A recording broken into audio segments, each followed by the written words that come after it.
যা তুই তোর বাপের বাড়ি যা।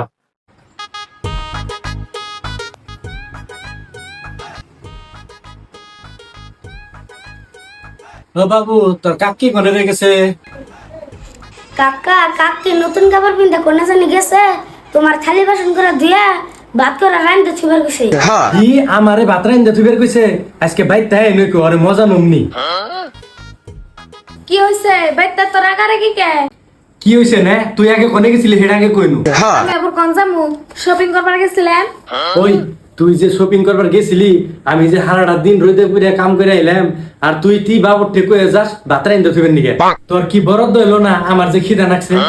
এত যদি খিদা লাগছে ভাত কটা রাইন্দা হেলে তো।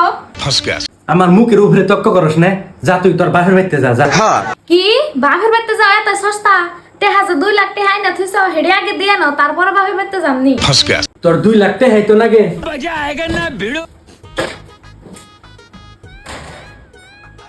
এই যে দাও তোর 2 লাখ টাকা, এখন যা তুই তোর বাপের বাড়ি যা। ও গো আমার মাফ করে দেন, আমি আর কোনালে যাব না করি।